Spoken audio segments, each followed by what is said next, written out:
Et Fatch 2, quand vous voulez, vous voyez bien que vous êtes capable de faire de bons segments, bande de guignols que vous êtes. SmackDown, vendredi 13 juin, et enfin, on a un peu d'excitation et de star power, et je vais vous en parler. Prenez-vous un café avec quelques vitamines en gélule et en avant pour de la tatane. Vous êtes bien sur Jody Catch, mon avis tranché sur ce petit vent de folie à SmackDown. C'est parti. Mes beautés, je vais vous dire, aujourd'hui je suis à la fois énervé mais aussi enthousiaste. Pourquoi? Parce que j'ai vu des segments du vendredi 13 juin, donc à SmackDown 2025 bien évidemment, hein. Et sachez que j'ai vraiment un sentiment mitigé face à ça, parce que je me dis d'un côté, c'était bien, j'ai des choses à vous dire, des analyses à faire, des choses qui m'enthousiasment beaucoup. De l'autre, je me dis, mais pourquoi, nom d'un chien, bande d'abrutis que vous êtes, pourquoi on n'a pas ça chaque semaine? Est-ce que c'est si compliqué de mettre en place chaque semaine un segment où t'as minimum 2 stars, vraies stars, qui interagissent entre elles? C'est si compliqué à faire? Franchement, je me dis, c'est tellement la base et c'est tellement devenu rare qu'aujourd'hui, on saute au plafond en se disant « Oui, youpi, il y a eu un segment génial !» Mais ça devrait être la norme de ouf, ça. Et ça me plaît pas du tout. Je me dis, on est tellement habitué à du caca que dès qu'il y a quelque chose qui est un petit peu mieux que du caca, on se dit « Ah, c'est génial, c'est magnifique !» Et je me critique moi-même dessus, hein. Je me dis, là, franchement, je devrais même pas être emballé et excité à fond pour ce segment-là. Ça devrait être la norme chaque semaine, ça.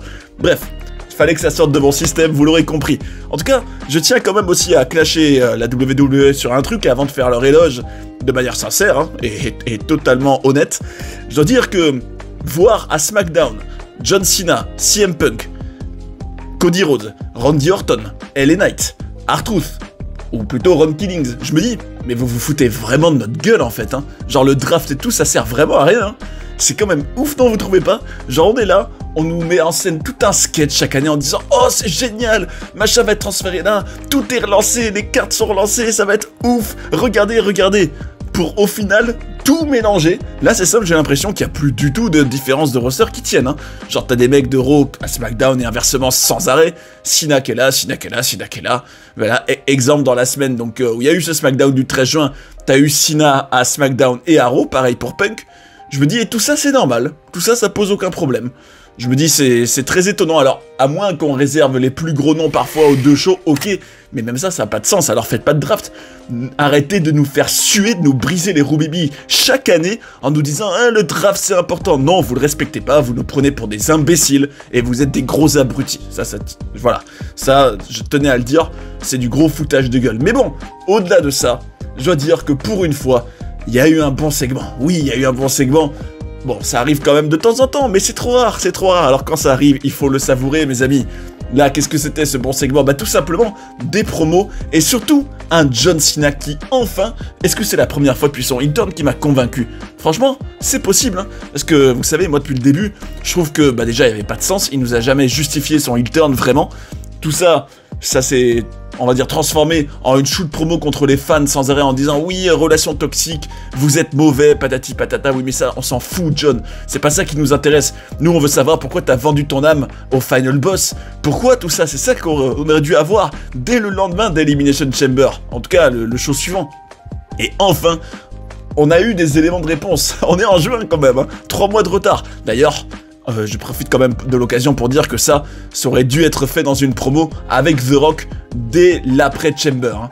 Ça aurait pas du tout dû être en juin comme ça, alors que le heel turn est déjà bien entamé, qu'on est plus proche à mon avis de la fin du heel turn que du début, puisque là on nous tease quand même régulièrement des petits éléments où Cena a peut-être des regrets, a peut-être l'âme qui revient au galop. D'ailleurs il y avait des rumeurs peut-être que Cena affrontera un The Rock un jour, peut-être à SummerSlam, qui sait, peut-être qu'il va bientôt avoir des regrets, hein. Moi personnellement j'avais misé ça plutôt sur peut-être la fin d'année, et vraiment faire son face turn peut-être dans son tout dernier show, en perdant contre un Cody Rhodes peut-être. Mais bon, ça peut aussi très bien arriver avant, hein. En tout cas, je tiens à dire que c'est dommage le timing que tout ça arrive si tard. Mais bon, un John Cena qui nous a parlé, et qui pour une fois était quand même crédible, qui semblait vivre ce qu'il disait, et c'était une vraie promo de heel, et non d'un chien. Ça fait du bien de pas faire semblant d'être un méchant, de faire en gros des grandes phrases en disant « Oui, vous êtes mauvais !» gna gna gna. Enfin en gros en sortant des phrases toutes faites. Là, on sentait... Je pense d'ailleurs que ça devait être Cena qui l'a écrite, cette promo-là.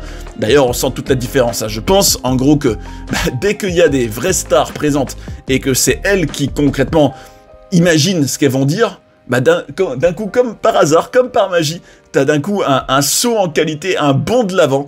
comme par magie, tiens. Alors que le reste du temps, bah, quand c'est des mid-carders et autres, hein, des produits issus de NXT, parce qu'ils méritent pas de meilleur nom, franchement, enfin la plupart, j'ai l'impression que oui, on leur écrit des trucs et c'est vraiment nul, quoi. Alors que là, Cena, ça semblait déjà plus connecté avec ce qu'il ressentait vraiment. Et enfin, il nous a donné des explications, là, en l'occurrence, ce qu'il a dit. Il a dit...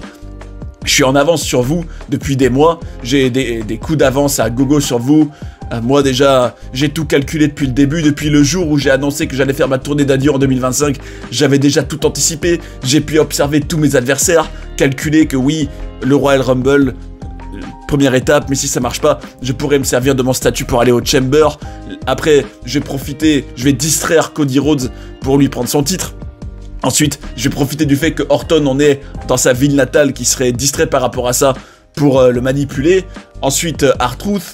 Et donc je me disais, ouais, en fait, Cena, là, alors que, vous savez, on est tellement habitué à la WWE que ça part dans tous les sens, que ce soit du grand n'importe quoi qui a aucun sens, bah enfin, on lie un peu tous les événements les uns entre les autres, et on connecte et on rend tout ça cohérent. Je me dis, bah Cena, oui, ça se tient, que oui, tout ça, en fait, ton heel turn, tes manœuvres de heel, tout ça, c'était, oui, un grand plan que t'as mis en place depuis, en réalité, quasiment un an, en vue de ta tournée d'adieu, pour terminer en étant vraiment le dernier vrai champion, en arrivant au sommet une dernière fois, en donnant une leçon à tout le monde, hein, en réalité, y compris aux fans, qui sont aussi volatiles et qui ne méritent rien, hein, ça au moins ce message-là, il le fait passer, et pour prouver une bonne fois pour toutes qu'il est tout seul sur le Mont Rushmore du catch. Ça c'était un peu la thématique de la promo là, aujourd'hui j'ai l'impression, hein, genre Mont Rushmore, ça à tous les coups, ça sent la situation où il y a des scénaristes de la WWE qui ont dit ouais, ça bouge souvent sur les réseaux sociaux, Mont Rushmore man, Mont Rushmore, s'il te plaît dis-le John, dis-le, et voilà le résultat. Bon, pourquoi pas, hein, ça peut aussi avoir du sens, en tout cas, un Cena qui se met tout seul sur le Mont Rushmore pour tous les visages qui sont sur le Mont Rushmore. Et il a expliqué donc toute sa stratégie depuis en réalité des mois et des mois. Et je me dis, bah c'est bien, enfin on a du sens. Alors, je regrette juste qu'il ait encore un t-shirt différent. Je me dis, bah franchement, j'ai jamais vu autant de Fruity Pebbles, j'ai jamais vu autant de couleurs différentes. Je me dis, Cena, c'est vraiment comme jamais, c'est littéralement chaque apparition, un nouveau t-shirt. C'est ouf, hein, vraiment je trouve ça ouf. Enfin bref, en tout cas, ça m'a plu. Et avant de passer à la suite, déjà j'aimerais dire un grand merci à tous ceux qui commentent. J'aimerais vraiment vous remercier du fond du cœur d'exprimer vos ressentis, de partager vos avis, qu'on soit d'accord ou pas, peu importe, on partage et c'est ça le plus important. Pas de censure ici, pas d'hypocrisie, pas de faux cul, on se dit tout, donc n'hésitez pas. Et merci à vous pour ça. Et je vous donne rendez-vous justement, puisqu'on est là, vous l'aurez remarqué, ici on n'est pas dans du politiquement correct. On aime le catch quand c'était pas un grand ramassis avec plein de segments, de storylines toutes coincées, toutes pauvrettes, toutes pas créatives. Non, le catch d'avant, son âge d'or, je pense qu'on est quand même pas mal à savoir, à se rendre compte qu'il est bien derrière nous aujourd'hui. Mais justement, on va s'y replonger à travers une vidéo, mes amis, écoutez ça, sur des anecdotes sur Val Venis. Vous savez, Val Venis, c'était l'acteur X du catch, un acteur de film pour adultes, hein, vous avez bien compris ce que je veux dire, et qui était un personnage génial, très drôle, et surtout, croyez-moi, il y a des anecdotes vraiment croustillantes qui impliquent d'ailleurs une vraie actrice X de la vraie vie, et d'autres trucs vraiment très marrants. Et ça, on va se faire ça le 11 août. Soyez au rendez-vous, croyez-moi, vous ne le regretterez pas. Dans cette époque où les saintes nitouches sont au pouvoir et s'offusquent du moindre petit truc. Oh, ça peut gêner, ça peut offenser, machin et tout. Non, revenons aux fondamentaux du catch, sans vaseline aucune, à la bien. Le 11 août, croyez-moi, on va se régaler. Et ensuite, on a continué sur une bonne lancée, puisqu'après cette bonne promo de John Cena, plutôt convaincante, Cody Rhodes débarquait. Cody Rhodes, lui, qui a donc quand même perdu son titre contre John Cena, les revoir ensemble interagir, ça rappelait direct Las Vegas, ça rappelait direct toute la road vers WrestleMania, bon, pas forcément pour le meilleur, là, j'ai envie de vous dire, mais un Cody Rhodes qui, cette fois-ci, était en chasseur, et qui disait, oui, John, c'est vrai que t'es sur le Mont Rushmore, t'as tout calculé, ok, mais dans cette équation, est-ce que t'as tenu compte du fait que je t'ai fait un pin, là, à Money in the Bank, tu t'en rappelles de ça, tu t'en rappelles? Et bon, c'est vrai que ça sonnait un peu écrit, mais un Cody qui le vivait à fond, par contre, c'est vrai. Mais ça, en fait, Cody, c'est souvent son problème dans ses promos, alors je l'adore, hein.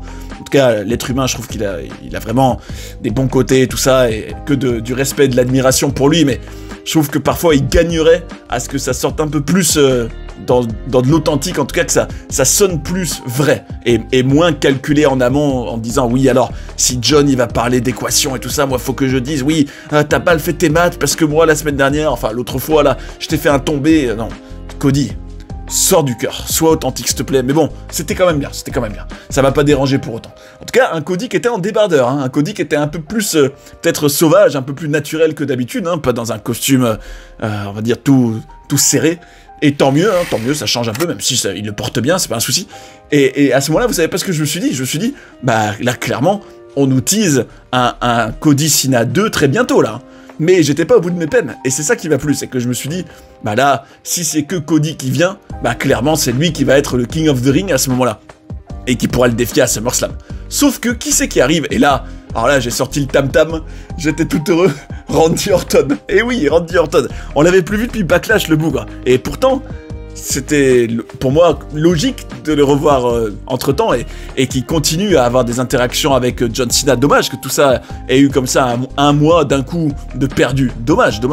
Bref, en tout cas, voir Cody Rhodes, John Cena et Randy Orton dans le même ring en 2025, ça faisait quelque chose, c'est vrai. Bah moi ça me rappelait tout de suite l'époque de la Legacy, bien sûr, 2009, et vraiment c'était cool de les voir ensemble, et je me disais, ah là, on tient quelque chose là, et si on se dirigeait vers un triple threat, parce que Orton, en gros, disait, et il avait raison, oui, à Backlash, je t'avais battu, et tu t'en es uniquement sorti avec, en l'occurrence, l'aide d'un R-Truth, hein, n'oublions pas, à cette époque-là, il est des Cena, bref.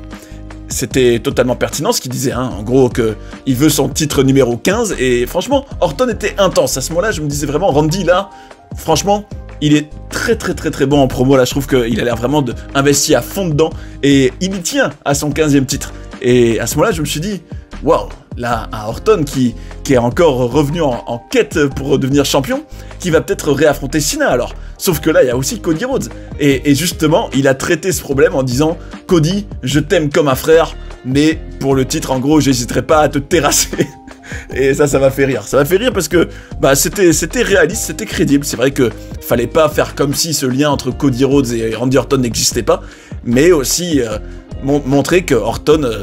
il veut quand même être champion. Et à ce moment-là, je me suis dit, waouh, déjà, on nous tease peut-être un petit peu ma feud de rêve, hein, depuis quand même un beau moment maintenant. Les fidèles de la chaîne le savent bien, que Cody Rhodes contre Randy Orton, je l'attends depuis un beau moment. Depuis, bon, j'en avais parlé à vous fin 2023, mais en réalité, ça fait depuis bien plus longtemps que j'en rêve de ce match. En fait, depuis que Cody Rhodes est revenu à la WWE, hein. Bref. Et donc, je me dis, waouh, là, on nous tease un peu ça, mais on nous tease aussi un triple threat, là. Hein. Sauf que là, qui c'est qui débarque? LA Knight, yeah! Alors ça m'a fait rire. C'est toujours intéressant de voir à quel point il est quand même assez over hein, auprès des fans. En tout cas, il les fait réagir, c'est cool pour lui.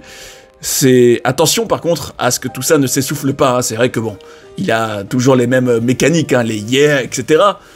Mais pour autant, on avait quand même l'impression que là, récemment, il y avait un élan de soutien pour lui, notamment autour de Money in the Bank, We Want LA Knight. Et c'est vrai que là, pour le coup, je pense avec le recul que lui aurait vraiment eu besoin de la mallette. Dommage de l'avoir gâchée en la donnant à quelqu'un qu'on n'avait pas besoin, qu'il a déjà gagné, et qui est vraiment quelqu'un qui est là depuis des années, hein, plus de 10 ans déjà, qui n'a plus rien à prouver. Seth Rollins, bien sûr, alors que LA Knight, lui... ça aurait été super pour lui, un LA Knight opportuniste avec la mallette, ça aurait été super. Vraiment dommage, en sachant que, pour moi, il aurait dû la gagner dès 2023.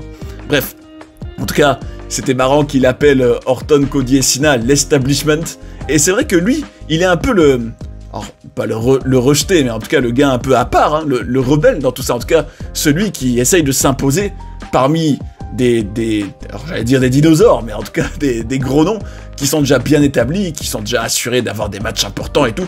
Et les Knights, on dirait que, ouais non, il veut qu'on croie en lui. Et à ce moment-là, je me suis dit, ça donne vraiment envie d'un match à plusieurs, là. C'est vrai. Alors, à ce moment-là, Cena s'en allait, et ce qui est quand même complètement ouf, c'est qu'à ce moment-là, je me disais, tiens, Cena s'en va. Pourquoi ? Pour être attaqué par R-Truth. C'est vrai qu'au moment où il commençait à rentrer en marche arrière vers le stage, je me dis, ça sent l'attaque par derrière. Et R-Truth, d'ailleurs, franchement, est-ce que sa coupe de cheveux nouvelle, là, c'est pas l'illustration d'une crazy haircut, sérieux? Franchement, cette coupe, elle est ouf. Elle était drôle. Et donc, un Ron Killings hein, qui est déterminé à se venger de Cena et qui prend pour cible Cena. Alors là, moi, je fais le bilan, je me dis, attends, mais on part dans tous les sens. Bon, c'est pas pour me déplaire, bon, d'un côté, c'est vrai que je me dis, bon, ça nous spoil peut-être un peu tout ce qui va se passer ces prochains mois, hein, les prochains adversaires. Mais de l'autre, je me dis, non, mais ça se trouve, ça spoil rien du tout. Ça se trouve, ça ouvre plein de possibilités, et on sait pas dans laquelle ils vont se lancer. Genre là, au lendemain de ce SmackDown, on se dit, bon, ben là, un Cena R-Truth 2 est largement possible, ou plutôt un Cena Ron Killings, un Cena Cody 2 aussi, un Cena Orton 2 aussi, un Cena Cody Orton est possible largement, un Cena Cody Orton LA Knight aussi, un Fatal 4-Way. Je me dis, waouh, mais attends, là, on part dans tous les sens. Alors, ce qui est bien, c'est que ça a accompli pour moi la mission accomplie d'avoir en gros de la hype pour King of the Ring et pour Night of Champions, parce que là, littéralement, tous ceux qu'on a vus peuvent largement devenir King of the Ring et défier Cena à SummerSlam. Alors la question c'est, est-ce qu'ils vont avoir une pirouette et potentiellement créer une situation où à SummerSlam, c'est par exemple un Fatal 5-Way, vous imaginez, Cena, Killings, LA Knight, Orton, Cena? Bah franchement, moi je dis oui, hein. Franchement, il y aurait un suspense de ouf, ce serait intéressant. Alors évidemment, il y a d'autres affiches qui à mon avis seraient meilleures encore, hein. Moi par exemple, je pense qu'un Cena Cody 2, j'aimerais quand même bien qu'il ait lieu, après il peut arriver plus tard aussi. Un Cena Cody Orton juste en triple threat, je pense que je préférerais quand même. Après, c'est vrai que j'aimerais encore plus The Rock impliqué quelque part. Alors idéalement, bon, un Cody Rhodes contre The Rock c'est peut-être trop tôt, mais un John Cena contre The Rock peut-être, qui sait. En tout cas, bon, au moins il y a des possibilités, au moins il y a de l'excitation. C'est pas tous les jours qu'on est excité, bon sang. Alors là, on pourrait se dire, mais attends, dans tout ça, il y a un nom dont on n'a pas du tout parlé depuis le début, mais vous inquiétez pas, il arrive. CM Punk, bien sûr. Quand John Cena retourne dans le ring, alors à ce moment-là, c'est pour Call Out R-Truth, hein, parce qu'il l'a attaqué. À ce moment-là, bah non, c'est CM Punk qui débarque. À ce moment-là, moi je dis, CM Punk toujours aussi fringant, et à ce moment-là, j'étais vraiment tout heureux, je me disais, mais enfin, on a un SmackDown avec du Star Power quasiment au complet. Vous vous rendez compte quand même qu'on a un show où on a eu à la fois John Cena, CM Punk, Cody Rhodes, Randy Orton, LA Knight, allez, on va le compter dedans. Rien que ça déjà, c'est tellement rare d'avoir au moins 4 gros noms, voire 5 en même temps, et puis un Ron Killings qui prend quand même une autre dimension là. C'est tellement rare. Pourquoi c'est pas chaque semaine, bon sang? Pourquoi vous faites pas ça tout le temps? Ce serait tellement mieux. Là, tu rajoutais juste un Roman Reigns, bon évidemment, et un The Rock, et t'avais littéralement le show avec le plus de star power possible. D'ailleurs, je me demande, est-ce qu'un jour, on aura un show avec vraiment toutes les plus grandes stars dans le même show, dans un weekly? Ce serait quand même bien, ce serait quand même bien. En tout cas, un Punk qui était fringant, qui rappelait qu'il a déjà battu Cena plusieurs fois, et il faisait un petit jeu de mots en disant, oui, t'es le GOAT, mais t'es le GOAT dans le sens chèvre, que je vais sacrifier au dieu du catch, ce qui était quand même une phrase marquante, intéressant de dire ça. Et il disait, oui, tu dis, you can see me, mais moi, je vois à travers toi, ça a toujours été le cas, et ça, c'est la vérité. Alors là, je me disais, ah, ça c'est pas pour rien. Et à ce moment-là, il s'en allait déjà. Je me disais, tiens, dommage. Pourquoi CM Punk n'interagit pas un peu plus longtemps avec Cena? Moi, j'aurais encore mangé de ce yaourt-là avec plaisir. Sauf que tout ça, c'était justement pour mener à une nouvelle attaque de Ron Killings qui, décidément, était très énervé contre John Cena ce soir, hein. Encore une attaque, et cette fois-ci, un STF. Alors ça c'est quand même assez ouf, hein. Rendez-vous compte, vous aviez un Ron Killings avec sa crazy haircut en train de faire un STF à John Cena sous les yeux de CM Punk qui disait « The truth hurts ». En gros, la vérité fait mal. Et nom d'un chien, nom d'un chien, nom d'un chien, c'est quand même dingue comme tout ça pose plein de questions. Je suis vraiment curieux, le lendemain de ce SmackDown-là en tout cas, c'est quoi la suite? Alors oui, il faut un King of the Ring, ça c'est indéniable. D'ailleurs, j'en ai déjà parlé sur les scénarios possibles, les scénarios probables, et un scénario qui m'exciterait encore plus que les autres. Mais de l'autre côté, je me dis, bon bah il y a King of the Ring, ok, Night of Champions, ça ce sera résolu, on aura une réponse, normalement. À moins que justement tout ce chaos-là mène à une situation où il n'y a pas un seul King of the Ring et où on va vers un SummerSlam match à plusieurs, possible aussi. Ou alors, bon, ça, ce serait quand même le truc un peu moins excitant. Bah, c'est que là, en gros, on nous a préparé toutes les prochaines feuds de Cena, qu'il a donc fait dans l'ordre. Punk à Night of Champions, Cody, puis peut-être encore un Orton, ou alors un Cody et Orton. Aussi peut-être un Cena LA Knight quelque part, un Cena Ron Killings pour le face turn complet. Peut-être qu'avec un R-Truth peut-être plus humain, etc., Cena réalisera qu'il a fait une bêtise et il regrettera, il changera. Peut-être, bon, on verra bien, au moins, tout ça a un intérêt, et ce sera mon mot de la fin, tout ça, ça pose des questions, ça excite, c'est tellement mieux que le reste, c'est tellement mieux. J'ai envie de vous dire, les amis, et ce sera mon mot de la fin, ils vont arrêter d'être des feignasses et remettre des stars au centre des shows. Allez, ciao. D'ailleurs, si vous avez envie de découvrir des documentaires sur des personnages incroyables ou d'apprendre plein de coulisses et de controverses de la WWE, j'ai tout ce qu'il vous faut ici. J'espère que vous avez passé un bon moment devant cette vidéo et je vous invite à rester sur Johnny Catch pour en voir d'autres. A tout de suite. And that's the bottom line, 'cause Stone Cold said so.